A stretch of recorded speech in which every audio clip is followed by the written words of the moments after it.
We have Professor Neeraj Rastogi from Geosciences Division at Physical Research Laboratory. It is my pleasure to briefly introduce Sir to you to the audience. Professor Rastogi's research focuses on atmospheric aerosols, including their characterization, chemical processes, isotope tracing, aerosol oxidative potential, and brown carbon studies, as well as investigations into upper troposphere, lower stratosphere chemistry using balloon borne and aircraft measurements. He brings extensive academic and research experience, and his work has contributed significantly to understanding atmospheric composition and processes. Sir, we are grateful to you for agreeing to deliver a talk to our audience, and I also welcome you to this workshop. Over to you, sir. Okay, thank you. Thank you very much, Dr. Mehta. So before I start, I wish to thank the organizer for giving me this opportunity so that I can share whatever little bit knowledge I have acquired over the years with all the viewers at present. So as you all can see, the topic of the talk is importance of aerosol chemistry in air quality, climate, and health. And before I start, let me just tell you a little bit about the PRL. I come from Physical Research Laboratory, which is also known as the Mother Institute of ISRO. I would encourage whenever you find time, you go to the website where we work, ranging from the interior of the Earth to the end of the universe. So whenever you find time, just visit PRL website and you will see that we do wide variety of work. But today we are talking about aerosol chemistry, so I should continue with that. So before we go to aerosol, let us first talk that what are the things we have in the atmosphere. See, this figure I like a lot, which is from this particular paper. Here, the size range which are present in the atmosphere are given. What you see here, we have sizes from 100 picometer to 10 centimeter. And this whole range is 10 raised to power 9 orders of magnitude. Just imagine this, what is the range we are talking about, which is present in the atmosphere. And they are all connected. So in principle, whatever you have as a gas molecule can convert to aerosol, then further become as a cloud condensation nuclei, make cloud, make snow, cropple, and come down. So that means this particle can come in the size of this particle. There's a possibility of that in the atmosphere. Now, here you see the different colors also. So gas, for example, gas molecules are in the gray. Then you see the range from 1 nanometer to 100 micrometer. This is the aerosol size range. And based on size, they are called ultrafine, fine, or coarse. I will be talking a little more about that in a few minutes. This size also depends upon how they are coming in the atmosphere. So if it is dust derived or sea spray, they are usually coarse in size. If they are from secondary formation processes, they will be sulfate, soot, secondary outing aerosol and all. They will be in ultrafine or fine mode. Then there can be a variety of bioaerosols like pollen, spores, bacteria, viruses, protein, and their size range. You can see them here. They act as cloud condensation nuclei. So this is the size range given. And in the form of precipitation, when they are coming down to Earth, it can be in the form of rain, snow, graupel, hail. And this is the size range we are talking about.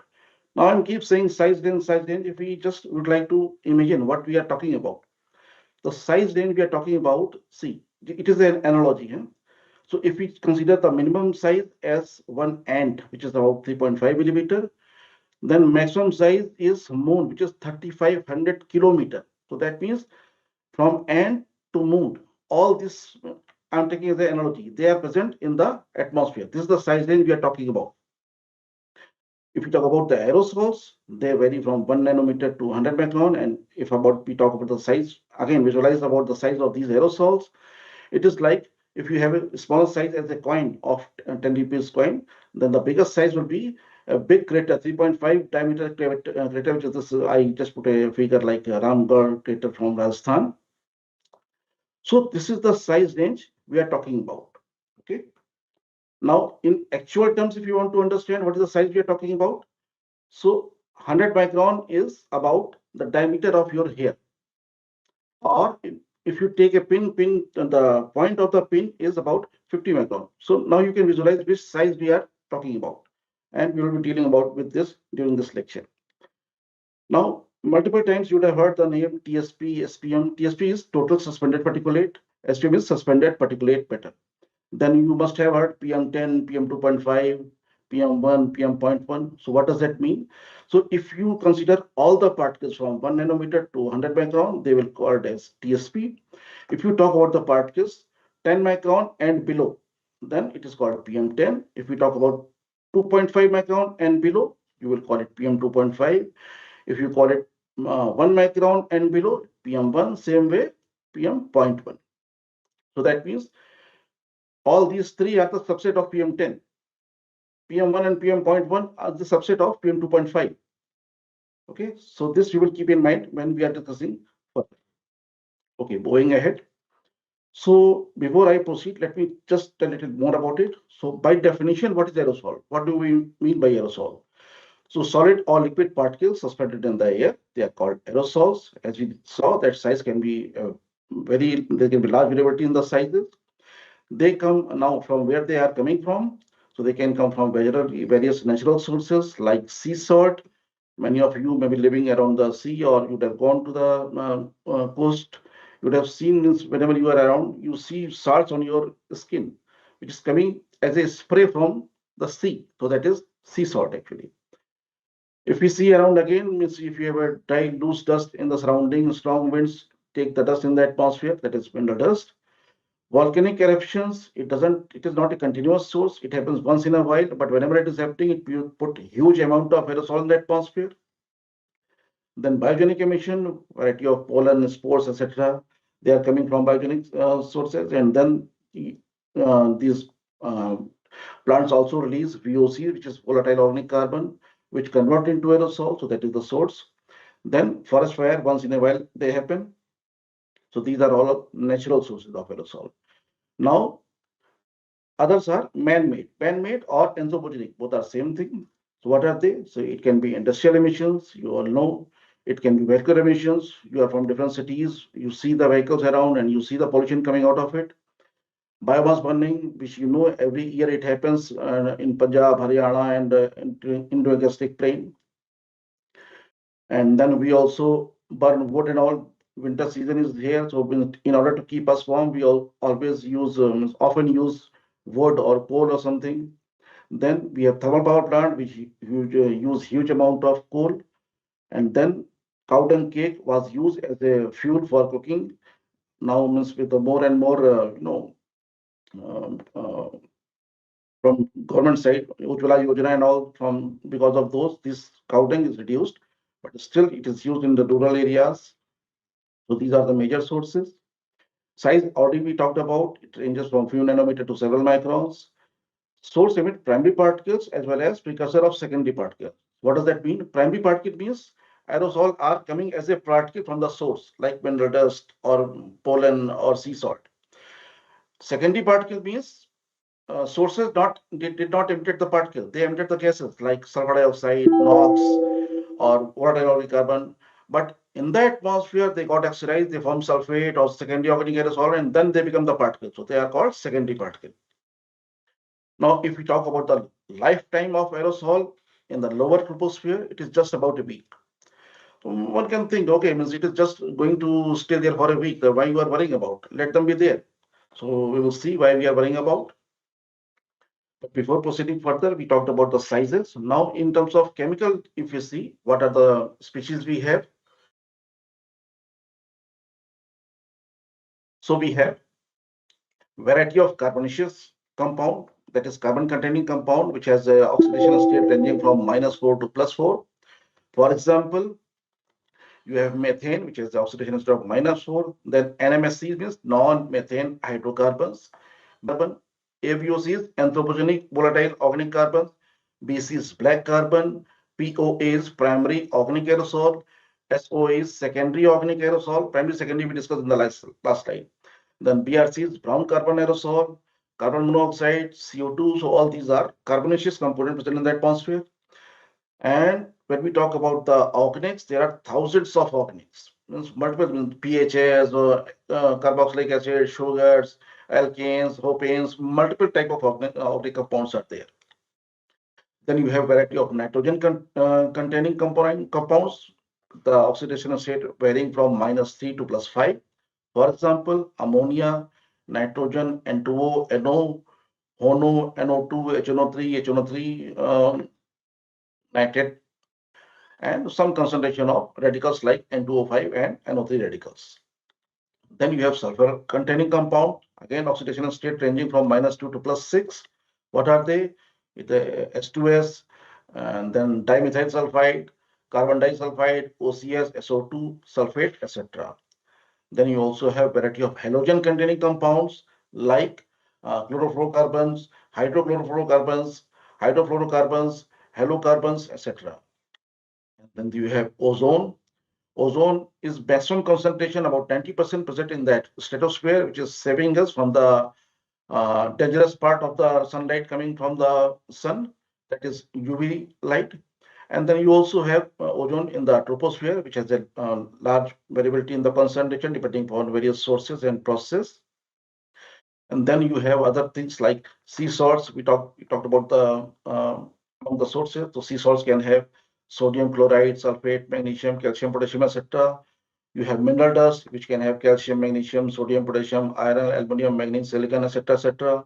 You can have variety of anthropogenic metals from variety of industrial process or various combustions like lead, zinc, chromium, copper, cadmium, nickel, vanadium, etc., etc. So these are the some of the compounds present in the atmosphere when we talk in terms of chemical species.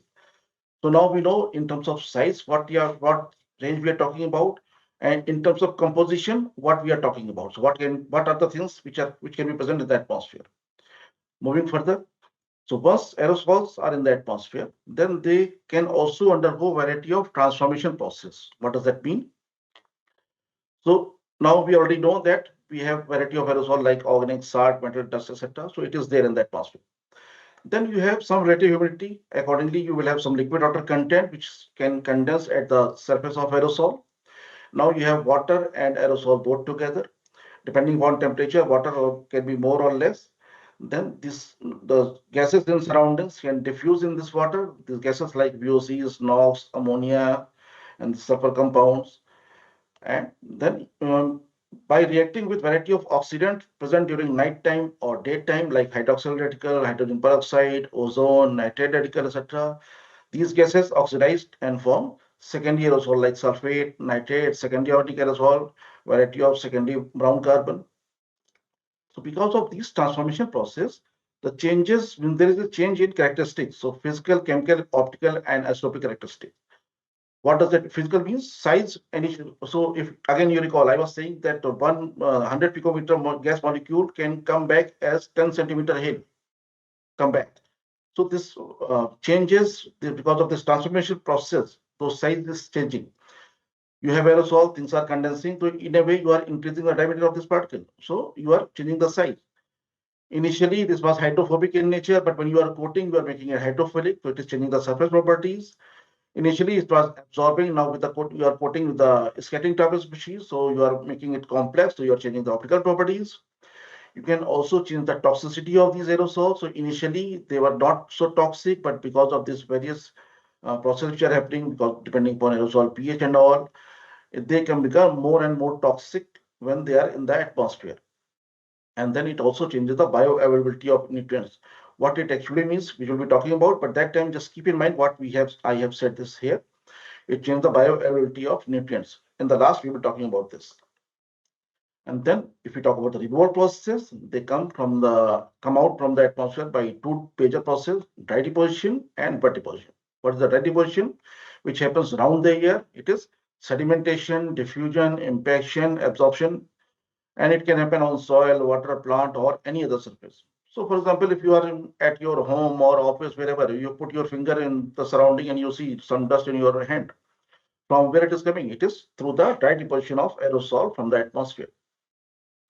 And then they can also get removed from the atmosphere by wet deposition. So we know that things are very polluted, but once rain happens, you see things are quite clear because rain cleans the atmosphere or aerosols from the atmosphere. So this is complete the cycle. Now we know the sources, we know the transformation process, we know the removal process. So Okay, we know all these things. So how does it matter? Means why it matters to us? So what are the effect of ambient aerosol? So let us now talk about some of the effects of aerosols. It affects our climate. How it is affecting our climate? See, it because by affecting it radiation budget. What is that? So we know that energy is coming in from the sun and going out of the earth. And if things are in balance, temperature is maintained. If somehow we can increase the incoming energy or decrease outgoing, it will warm the earth. If we do opposite, it will cool the earth. So aerosol actually does that. We will be talking a little more about that in a coming slide. Same way, it affects hydrological cycle because they act as a cloud condensation nuclei. What does that mean? See, we know water vapor coming from ocean or any water body, it is evaporating water, water vapor is filling the atmosphere, and it is coming back as a rain. But cloud cannot form if you don't have aerosol. Aerosol act provide the seeds for cloud. So you have to have seed to make cloud. They provide surface to what for water vapor to condense on. That is how they affect the hydrological cycle. Little more we will talk in a couple slide. Then it affect air quality. So if you are in any city, you can see this kind of haze around. It is because of aerosol. You looking from the satellite. This is Bay of Bengal. This is Indo-Gangetic Plain. From satellite, you can see how thick layer it is there because of aerosol. It affect our human health. Human health it is affecting because it is in the air. We inhale, air goes in. Along with that, aerosol also goes in and affect us in a variety of ways, which I'll be talking about. It affects atmospheric chemistry. As I said, for the water vapor, for gases also, it provides surface. It is like you are giving playground to the players to play. So players are these gases, playground is aerosol surface, and then when they play, they make a variety of things and affect the various atmospheric processes. Then it also affects aquatic ecosystem, how it is affecting. So we talked about aerosol sources and removal.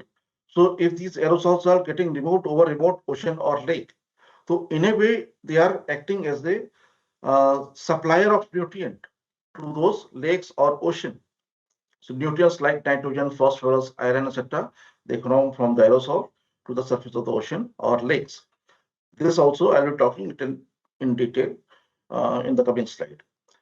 And they also affect acid rain. Acid rain in India, it is not too common because the soil we have, it is very calcareous, which is alkaline in nature. So it neutralizes the acidity in the atmosphere.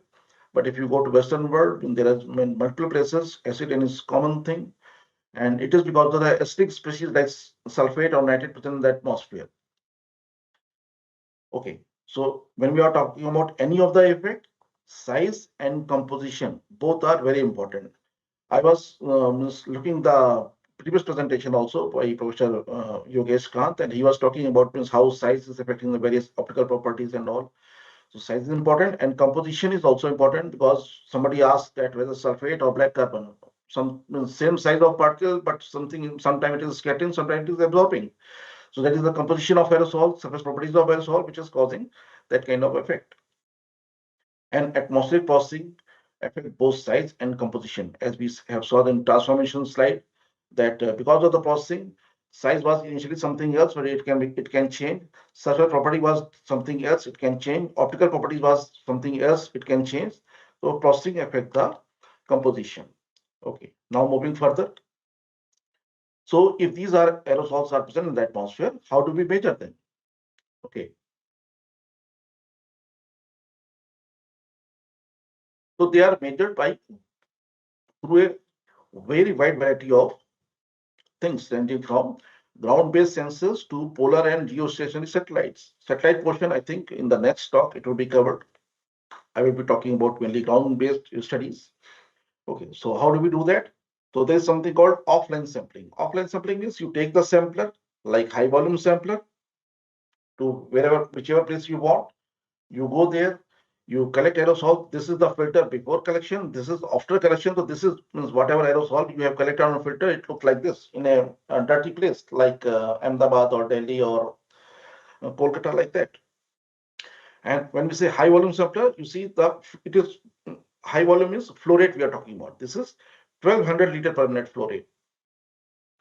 Then you can also use low volume sampler, which has only have 17 liter per minute watt. It uses a small filter. It is 47 diameter, and this is 8 by 10 inch. It is like a paper sheet. This filter, and this is just a circle punch of 47 millimeter. So once we have collected this aerosol, okay, these are the two high volume and low volume. Then you can also collect using cascade impactor. Cascade impactor means size segregated. Here it can collect TSP, PM10, PM2.5. Now we know the meaning of if we say TSP, if we say PM10, PM2.5. I already said in the beginning what does that mean. So these samplers are for collecting TSP or PM10 or 2.5, etc. This sampler you can collect different size at different stage separately. There is a flow of air, so all the particles you are pulling with the same flow rate, so bigger particles impact first, and then you move them around, so smaller particles go further and then impact other plate. So that is how at different plates you collect different size of particles, and it has a flow rate of about 30 liter per minute. And it collects like this through impaction. This is filtration. We are filtering the air through the filter. Here it is by impaction. Okay. So now these are the sampler. Now aerosols are sampled outdoor open air at a site. Means site you decide. So where you want to collect aerosol, you can collect in Delhi or in big cities or in rural areas, or you can go to very remote place like Arctic or Antarctic. So there means wherever you want to take, you can take this sampler, collect the aerosol, bring it back to your lab and analyze and know the composition.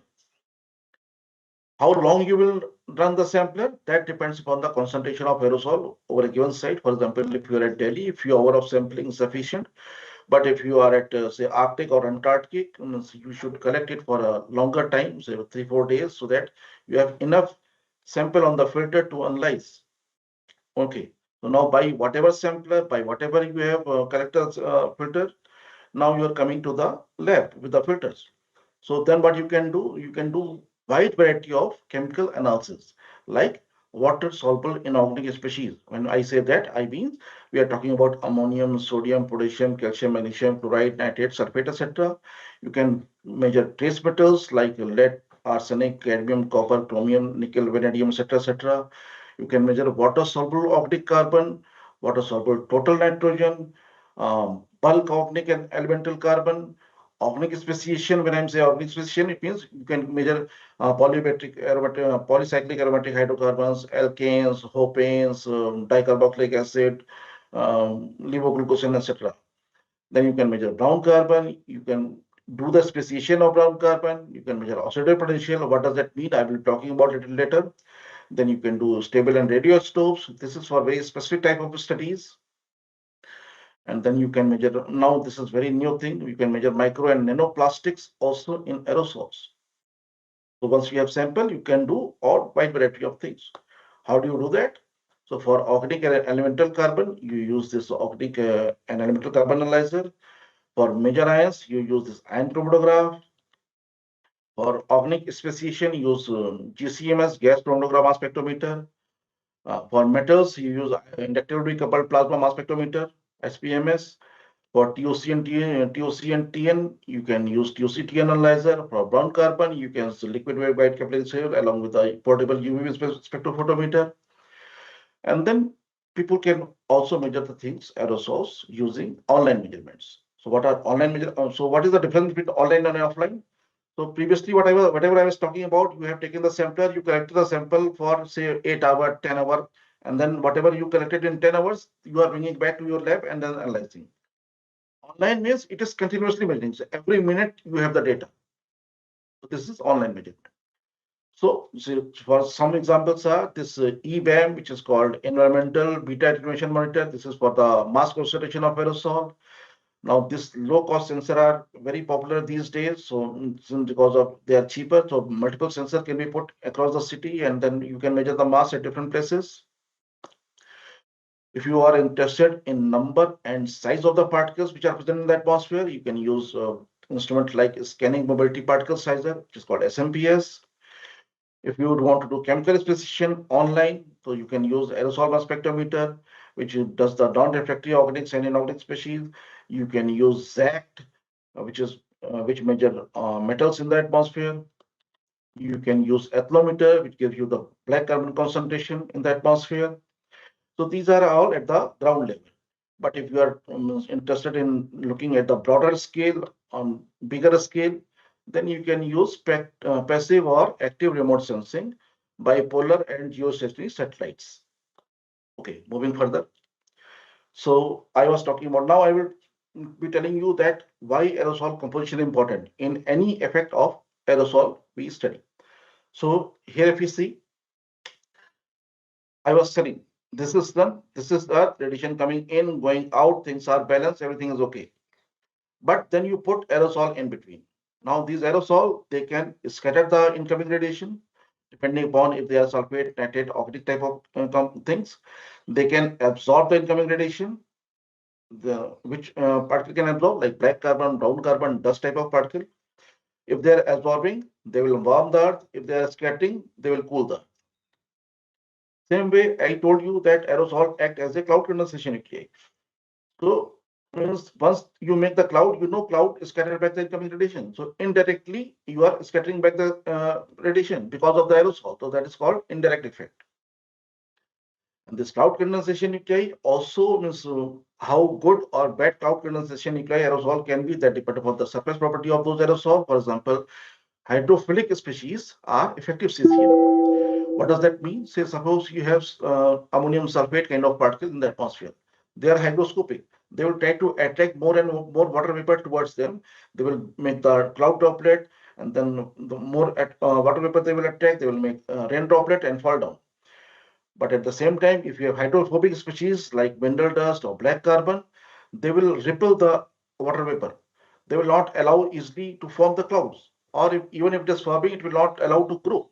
So that is how it can affect the cloud lifetime, and it can also affect the precipitation. So hydrophilic species positively affect precipitation, and hydrophobic species negatively affect the precipitation. So depending upon different type of aerosol, effect of they affect the earth relative forcing. Mostly it is negative forcing, means it cools the earth.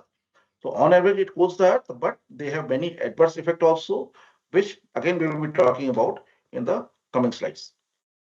So now let us talk a little bit about the aerosol and rain. So I like this paper quite a bit. So this is by Coren et al. In Nature Geoscience. So Coren et al. Examined the relationship between aerosol abundance and rain rate. What's the meaning of rain rate? Say, means sometime whole day it is raining very slowly. Means whole day rain, but just 10 millimeter, 20 millimeter, whole day rain. Sometime within half an hour it is 20 millimeter.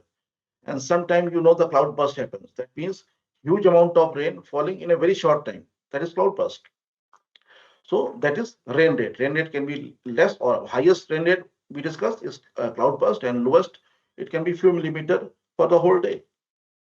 So these people have assessed the relationship between aerosol abundance and rain rate, which is a key factor in climate and hydrological process. And they use satellite data. What they did, they took the rain data from Tropical Rainfall Measurement Mission, which is called TRMM, and they took the aerosol and cloud property data from MODIS, is moderate imaging spectrophotometer from NASA satellite, and they got the meteorological information from Global Data Simulation System. And what they found, that now you see these boxes, they are over land also, they are over ocean also. So now, and these, see this plot from these different boxes. This R is rain rate, millimeter per hour, and AOD is aerosol optical depth. Aerosol optical depth is a kind of measure of aerosol abundance in the atmosphere. So what you see, that as aerosol AOD is increasing, rain rate is also increasing at different places. But this red and blue difference is, red is when, means you remove the grid where there was no rain during that time, and blue is when you include everything. But in both the cases, you see there is a positive relation between AOD and rain rate. Then the question comes, why it is happening? So increase in aerosol abundance were found to be associated with the local intensification of rain rates over both land and ocean. However, if you talk about the mechanism, it is yet to be understood. This is just an observation. Okay, moving further. This is quite interesting thing because we all care about our health. So what is aerosol and health?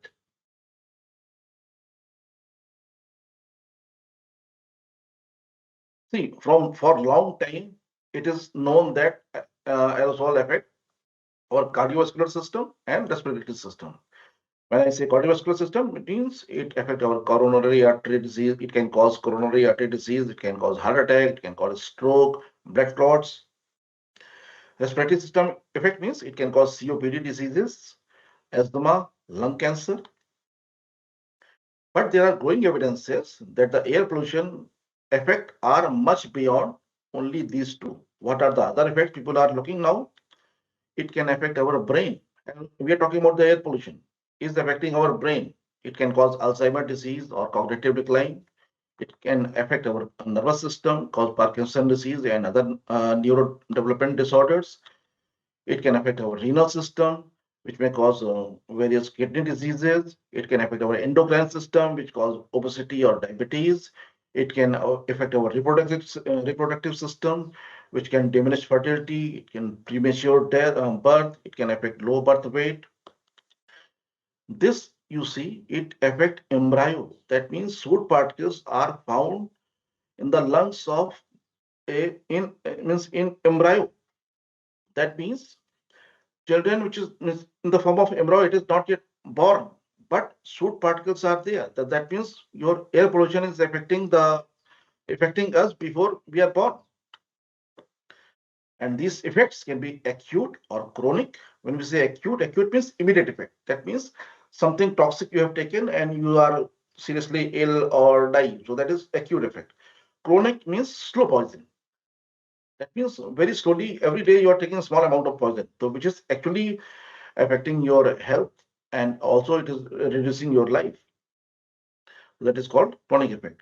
And air pollution mostly cause chronic effect since so you might have seen that whenever there is too much of pollution in the Delhi, then there is too much of noise that okay means we should do this, we should do that, and once rain happens or something happens, everything cools down. Then nobody worry about. And moderate amount of air pollution is there always, which is causing variety of chronic effects, but they are not assessed properly and they are not taken care of. Now, if we try to little understand how actually they are affecting our body, so now again see variety of size of aerosols are within the atmosphere. You are inhaling, so all everything is coming in.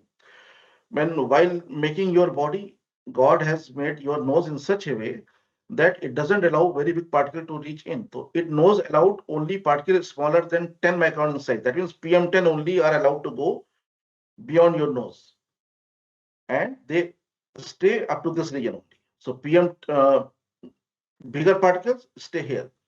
If they are further small particles, PM2.5, they can go deeper into lungs.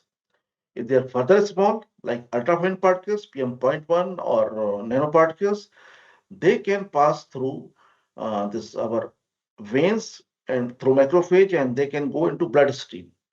We all know that something is in our once it is in our bloodstream, it can reach to any part of our body. And if it is reaching to any part of your body, it can affect you in a different way. It can affect physically or chemically. Physically means it is going at some place and getting sitting there. So it is blocking the blood flow. So it is affecting physically. It can also affect chemically. That means it is not only sitting there, but it is reacting with the cells in the surrounding and causing variety of problems, which we have discussed in the previous slide. How do they affect actually? So it is via Ross imbalance. This is the most acceptable mechanism. There are multiple mechanisms, but most acceptable is this one, that within the body, it disbalances the antioxidant and oxidants. Oxidants are like hydroxyl radical, superoxide, oxygen, iron, hydrogen peroxide, or antioxidant like glutathione, ascorbic acid, etc. So an imbalance favoring oxidants or disfavoring antioxidants lead to damage, which is called oxidative stress, inflammation, or cell death, and that is how it affects. Now, the capacity of particles or aerosols, the capacity of aerosol to generate reactive oxygen species or deplete antioxidants. In both cases, it will affect the Ross imbalance. That is called oxidative potential of aerosols. Okay. Now I'm just one study from my own work I'm showing here. This is the paper in 2023. And here we did the oxidative potential studies at variety of places, which you can see here. Please look at the bars and pie chart very carefully. So what are the sites? We did the sampling over Arabian Sea via using a ship.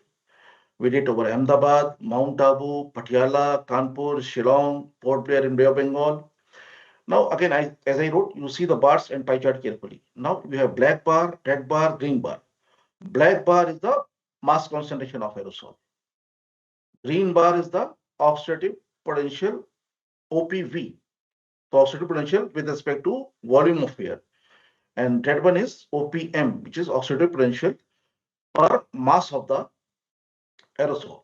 So just a little bit, we understand what is the meaning of OPV and OPM. Say 1 meter, say 1 meter cube of air you consider as the plate of food. So plate can have more or less food, so more or less concentration, more or less OPV you can take. And OPM means whatever food you are taking, per kilogram or per gram of that food, how much per gram is toxic. So that is OPM. So what it means, so sometimes you can eat a lot of food, but it may not be toxic. Sometimes you are eating very small amount of food only, but it can be very toxic. So that is decided by OPM, and amount is OPV. As I wrote, quantity and quality. And what is the inference of uh, this study? The bar which I was talking about, you see, concentration are higher. For example, Patiala mass concentration was very high, but green and red bar are relatively lower than other places. Port Blair mass concentration is quite low. Shillong mass concentration is quite low, but this red and green bar are high. So that means oxidative potential, and these are the sites will receive the aged aerosol. That means via transport things are coming here. So it is in a way indicating that whatever we emit with aging during the transport, they become more toxic. Now you recall the transformation slide I was saying when I was saying it can change the transformation can change the toxicity. And it is changing, but we have seen it is changing that things are becoming more and more toxic as they are traveling. So that means you are sitting at a very remote place like Port Blair and Shillong, but and concentration is low, but it can be quite toxic as we see. And why it is so, it depends upon the composition. So I will not go in that detail today because as I learned that the audience is from a very wide variety of backgrounds, so I will not go in too much of this composition detail. So overall, what our research revealed that oxidative potential of biomass burning derived species are more than the fossil fuel derived biomass fossil fuel derived species. Oxidative potential of anthropogenic aerosols are more than natural aerosols. Atmospheric aging and fog processing increase aerosol oxidative potential. And aerosol OP is actually governed by the chemical composition of the aerosol, not the mass concentration. Most of the mitigation studies, if you hear about, they talk about the reducing the PM10 mass concentration. Even if you're reducing the mass concentration, if you're not changing the composition, which is actually toxic, health effect will not be there. That is what it is written here. So mitigation strategies for reducing mass concentration alone may not be sufficient, and linking aerosol oxidative potential with health effects may be a better way for better health. Now I'm coming to the last part of my talk. So I was telling again, if you recall, I was saying that aerosol removal as a nutrient supplier to the remote ocean or lake. So nutrients like nitrogen, phosphorus, iron, they are part of ambient aerosol. And over many oceanic regions, the soluble iron is limiting nutrients actually. So aerosol removal from the atmosphere is actually the major pathway of supply to the phytoplankton in remote ocean lakes. How does it matter?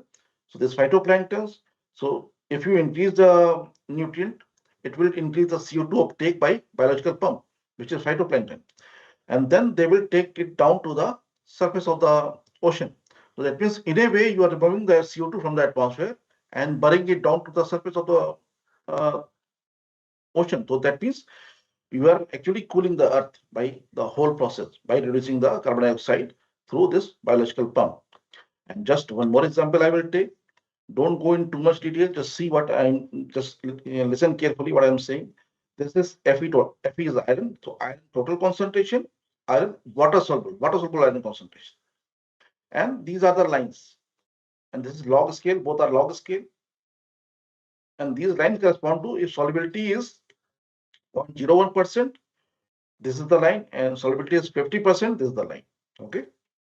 Now, what is the meaning of solubility? Say, iron, as I said, it is a nutrient. Now, you take 1 kilogram bar of iron and throw in the ocean.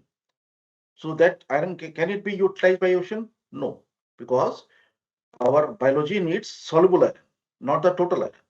So if somehow we can increase the solubility of iron, then it will be much more useful rather than the total amount.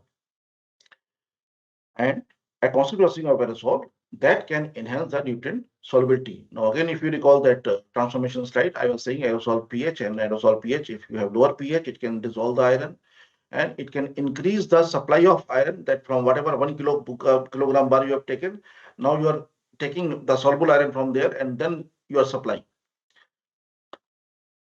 So increased iron solubility means even if your total amount of iron deposition is low over a given region, bioavailable iron can be significant. And if you see different symbols here, PM10 2.5, that now we know the meaning of what is PM10 2.5. BOB means Bay of Bengal, N means North Bay of Bengal, South Bay of Bengal, Arabian Sea is ARS. Then question arises, this solubility depends upon the source or processing. I mean, is it the processing only affecting the solubility or sometime water soluble iron can come from the source also? So in one of our study, we have shown there is a covariability of iron and potassium, which indicates potassium is the marker of biomass burning. Since both are going 1 to 1, that means biomass burning could be a significant source of iron and processing also, as we have seen in this slide. That means both are important. So change and from this study, this change in solubility was shown to be associated with aerosol acidity over Northern Indian Ocean, which was much higher over the Bay of Bengal than the Arabian Sea. Why is it so? Because when we are in Arabian Sea, things are coming from, say, dust from Middle East. So their dust is coming and directly going to the ocean. But when it is same dust is flying through Indian continent and falling to the Bay of Bengal, then it is getting processed, more and more processed. Processing increasing the solubility of iron, and that is how things from here reaching towards here.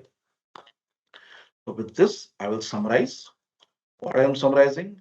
So aerosol affects our environment in many ways, ranging from air quality and human health to climate change and aquatic biogeochemistry. Aerosol aging in the atmosphere cause numerous transformations in their physical, chemical, and aeronautical properties, which in turn can modify their assessment of aerosol effects. Studying aerosol chemistry is inevitable. We have seen, means if you don't know the chemistry, you can't talk about the detail. So it is inevitable to properly understand any effect of aerosols. But overall, comprehensive studies of aerosol physical, chemical, and optical characteristics with a good temporal and spatial resolution are important to effectively understand the impacts of ambient aerosol on our environment and then plan appropriate mitigation strategies. And with this, I wish to thank you all for your attention. I used to like, whenever I find time, I used to put various different information on effect of aerosol on air quality, climate health, etc. for general public awareness on different social media platforms. So any of you, if you're interested, you can follow these LinkedIn or YouTube. So with this, I wish to thank again. And if there are questions, I'll be very happy to address them.